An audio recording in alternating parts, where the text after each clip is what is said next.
Hello dear students, welcome again to my channel. Gurgaon district के class 12th के pre board का आज हम सेक्शन बी कर रहे हैं, जिसमें 4 मार्क्स के क्वेश्चन हैं और there are only 4 questions of 4 marks. Question number 7 is from probability. क्या है statement? A bag contains 4 red and 4 black balls. एक बैग है जिसमें 4 रेड और 4 ब्लैक बॉल है। क्लियर है भाई? And another bag contains 2 red and 6 black balls. One of the 2 bags is selected at random. दोनों में से एक बैग चूज किया गया है randomly and a ball is drawn from it. और फिर उसमें से एक बॉल बाहर निकाली गई है। The ball is found to be red. और हमें पता लगा कि उस बॉल का कलर क्या है? रेड है।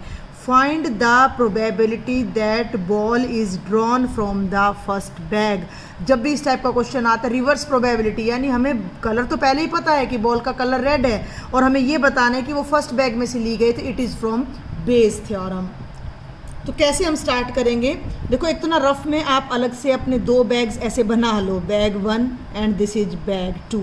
4 red plus 4 black balls. It contains 2 red plus 6 black balls. Clear है? ये रफ वर्क है आपका। अब हम सॉल्यूशन यहाँ से स्टार्ट करते हैं। हमें गिवन है कि एक बैग में इतनी बॉल्स है, दूसरे में इतनी। वन ऑफ द, यहाँ से स्टार्ट करो, one of the 2 bags is selected at random.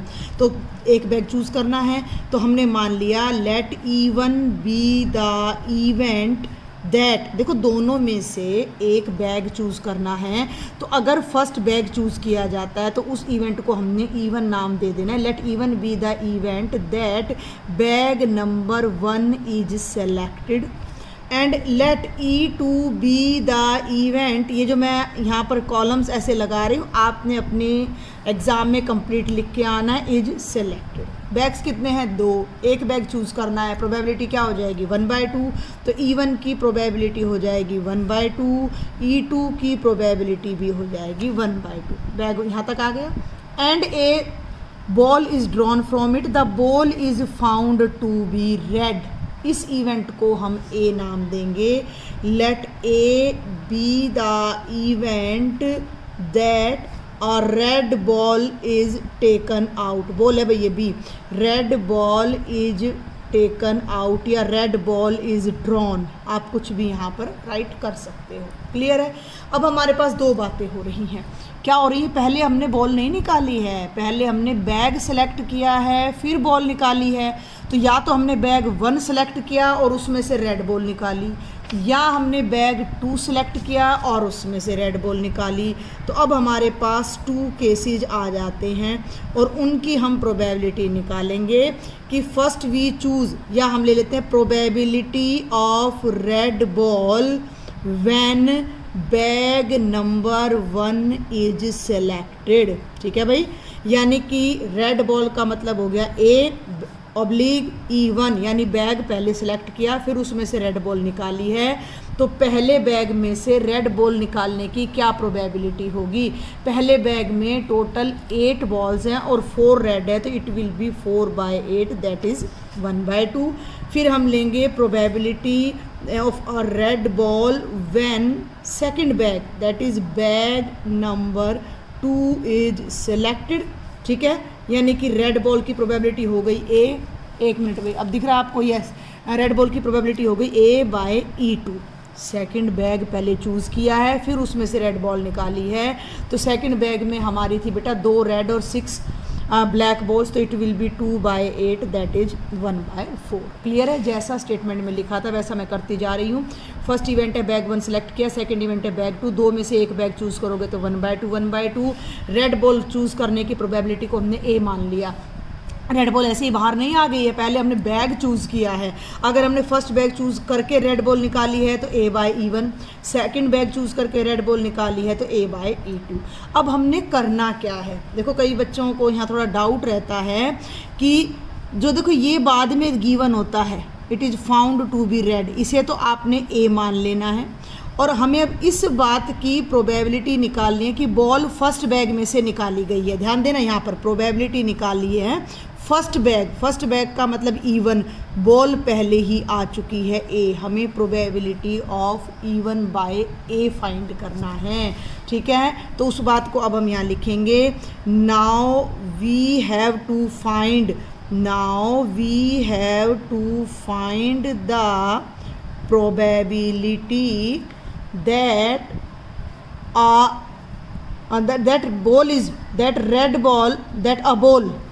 a ball is drawn from first bag, a ball is drawn from first bag given that, ध्यान देना, given that it is red, पहले ही हमें पता है कि वो बॉल ऑलरेडी रेड है और इस बात की क्या प्रोबेबिलिटी है कि वो फर्स्ट बैग में से निकाली गई है, यानी कि ball from first bag even given that, नीचे आता है इवन बाय ए, हमने निकालना है। तो अब हम यहाँ मेंशन करेंगे using Bayes theorem.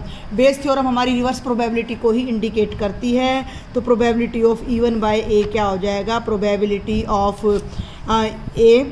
Probability of even into probability of A by even divided by इनका sigma, probability of even into probability of A by even plus probability of E2 into probability of A by E2। सारी probabilities हमारे पास हैं। ये E1 की probability है 1/2, ये E2 की है 1/2, ए बाय E1 की है 1/2 और ए बाय E2 की है 1/4। तो तीन प्रोबेबिलिटीज़ 1/2 हैं और एक बाई चांस 1/4 है। इसे मैं यहाँ वैसे नेक्स्ट पेज पर रखूँगी, पर मैं रख के दिखा देती हूँ। It is 1/2, it is 1/2 again 1/2 plus 1/2 into 1/4। तो ये रिजल्ट मैंने लास्ट पेज से यहाँ कैरी कर लिया है। तो ये हो गया 1/4 डिवाइडेड बाय 1/4 प्लस 1/8। न्यूमरेटर में 1/4, डिनोमिनेटर में 8 एलसीएम लेंगे, 4 2 जा 8, 2 1 जा 2 प्लस 1। न्यूमरेटर में आता है 1/4, डिनोमिनेटर में आता है 3/8। 1/4 रिवर्स करिएगा तो 8/3, 4 2 जा 8, इट इज़ 2/3। यानी 3 में से 2 चांस हैं कि रेड बॉल हमें फर्स्ट बैग में से मिलेगी। वैसे भी फर्स्ट बैग में रेड बॉल्स ज़्यादा हैं। तो it was your question number 7। Next is question number 8। Question start करने से पहले मैं आपसे रिक्वेस्ट करना चाहूँगी, अगर अभी तक आपने मेरे चैनल को सब्सक्राइब नहीं किया है तो बेटा ज़रूर करें और अपने ज़्यादा से ज़्यादा फ्रेंड्स को आप ये मेरे लेक्चर्स शेयर करें, क्योंकि एग्ज़ाम आपके सिर पर आ रहे हैं और मैं कोशिश है कि बहुत जल्दी मैं आपके 3-4 सैम्पल पेपर टाइप में आपको रिविज़न करा सकूँ। Find the equation of the tangent to the curve this. ये हमें एक कर्व गिवन है, पैराबोला लग रहा है ये, क्योंकि x² + 3y = 3 है हमारा। Which is parallel to this line y - 4x + 5 = 0। Statement को समझने की कोशिश करना। एक रफ डायग्राम में यहाँ दे रही हूँ। x² वाला पैराबोला इस तरह का होता है, ठीक है। ये कहता है कि find the equation of tangent to the curve. इस कर्व पर इस टेंजेंट की इक्वेशन निकालो। Which is parallel to this line. ये जो टेंजेंट है ये इस लाइन के क्या है, पैरेलल है, जिसकी इक्वेशन है y - 4x + 5 = 0 और कर्व की इक्वेशन है x² + 3y = 3। ये रफ बताया है मैंने, आपको समझाने की कोशिश की है कि पैराबोला पर एक टेंजेंट की इक्वेशन हमने फाइंड करनी है जो इस गिवन लाइन के पैरेलल है। तो तरीका क्या होता है, इक्वेशन ऑफ टेंजेंट। टेंजेंट एक लाइन है, लाइन की इक्वेशन के लिए हमें लाइन का स्लोप चाहिए और लाइन ये स्लोप ये टेंजेंट किस पॉइंट पे बन रहा है वो पॉइंट चाहिए। 2 बातें हमें यहाँ पर चाहिए, ठीक है। तो हम देखते हैं, सबसे पहले तो हम इक्वेशन ले लेते हैं कर्व की। तो given equation of curve is क्या है, x² + 3y = 3। इसको कर दो डिफ्रेंशिएट। डिफ्रेंशिएट जब आप करिएगा तो ये बनेगा 2x + 3dy/dx = 0, 3dy/dx = -2x और dy/dx आ जाएगा -2x/3। और ये अगर किसी ने मेरे पिछले लेक्चर्स ध्यान से देखें तो मैं बार बार बता रही हूँ कि किसी भी कर्व की डिफ्रेंशिएशन कर दें तो सॉरी, तो जो डेरिवेटिव आता है वो डेरिवेटिव उस कर्व पर बनने वाले सभी टेंजेंट्स के स्लोप को इंडिकेट करता है। तो यहाँ आ जाएगा, कर्व को नाम दे दो 1, स्लोप ऑफ जनरल टेंजेंट हो जाएगा। Slope of tangent to curve number 1 क्या हो गया, -2x/3 आ गया। क्लियर है। लेकिन जो टेंजेंट है वो इस लाइन के पैरेलल है। इस रिजल्ट को कहाँ यूज करें, जब 2 लाइन्स पैरेलल होती है तो उनके स्लोप सेम होते हैं, but tangent is parallel tangent is parallel to the line y - 4x + 5 = 0 या y = 4x माइनस 5। तो जब टेंजेंट इस लाइन के पैरेलल है तो टेंजेंट का स्लोप और इस लाइन का स्लोप भी सेम होगा। तो यहाँ से हमारा क्या आ जाएगा, स्लोप ऑफ टेंजेंट किसके इक्वल हो जाएगा, स्लोप ऑफ लाइन के। अब ये लाइन का स्लोप कैसे निकलता है ये मैं आपको बता दूं, थोड़ा यहाँ रफ वर्क करते हैं। अगर किसी लाइन की equation y is equal to m x plus c की फॉर्म में है तो स्लोप m हो जाता है। अगर किसी लाइन की equation a x plus b y plus c is equal to 0 की फॉर्म में है तो स्लोप होता है minus coefficient of x by coefficient of y, यानी कि माइनस a बाय b। तो ये शॉर्ट ट्रिक्स हैं, आपने याद रखनी है। तो अब इस लाइन की जो इक्वेशन है y equal to m x plus c है तो स्लोप आ गया 4, लेकिन हमारा स्लोप तो ये भी आ रहा है। तो माइनस 2x बाई 3 किसके इक्वल हो जाएगा, 4 के। सॉल्व करो, 4 को राइट में ले जाओ, 4 3 जा 12, x की वैल्यू आ जाएगी 12 बाई माइनस 2 यानी कि माइनस 6। तो x की वैल्यू माइनस 6 आ गई। यहाँ पर स्लोप तो हमें मिल गया, टेंजेंट का स्लोप तो हमें 4 मिल चुका है, पॉइंट और निकालना है। एक मिनट देखिए, पॉइंट और निकालना है। तो इस पॉइंट में x का कोऑर्डिनेट आ गया 4, इसको अब कर्व में पुट करो तो y की वैल्यू आ जाएगी। ये कर्व की इक्वेशन है, x square plus 3y is equal to 3। दिख रहा है आपको, बिल्कुल हम कैमरे की रेंज में हैं। तो put x is equal to minus 6 in first, तो ये हो गया माइनस 6 का square plus 3y is equal to 3, 36 plus 3y is equal to 3 plus 3 भैया 3 माइनस 36 दैट इज माइनस 33 और y आ जाएगा माइनस 11। तो पॉइंट जिस पर टेंजेंट बन रहा है, जिसे हम कहते हैं point of contact of tangent, वो हमारा है माइनस 6 और माइनस 11। ठीक है भाई, ये देखिए पॉइंट ऑफ कॉन्टैक्ट है माइनस 6 माइनस 11। और बेटा जी जो स्लोप ऑफ टेंजेंट है वो हमने पहले ही निकाल दिया था, इस लाइन का स्लोप से 4 आ रहा है। अब ये हमें टेंजेंट लाइन की इक्वेशन निकालनी है जो माइनस 6 माइनस 11 से पास करती है और जिसका स्लोप 4 है। तो बहुत ही आसान सा क्वेश्चन है, 11th क्लास का रिजल्ट यूज करके इक्वेशन ऑफ टेंजेंट क्या हो जाएगी, y minus y1 is equal to slope into x minus x1। तो ये हो जाएगा y minus y1 minus 11 slope 4 x minus minus 6। ये हो जाएगा y प्लस 11, देखो ये देखना ध्यान से, 4 इंटू एक्स प्लस 6, और ये बन जाएगा बेटा y plus 11 is equal to 4x plus 24। सभी टर्म्स को राइट में ले जाओ, 4x y जाएगा तो माइनस का, plus 24 minus 11 is equal to 0, और इसको सॉल्व करो तो ये बनता है 4x minus y plus 13 is equal to 0। तो ये आपको कर्व गिवन था, कर्व की डिफरेंशिएशन से स्लोप निकाला टेंजेंट का, लेकिन टेंजेंट ऑलरेडी इस लाइन के पैरेलल है तो दोनों स्लोप्स को हमने इक्वल करा, एक जो डिफरेंशिएशन से मिला था एक लाइन से, उनको इक्वल करने से हमें x की वैल्यू मिली। x की वैल्यू को वापस हमने कर्व में रखा तो हमें y की वैल्यू मिली।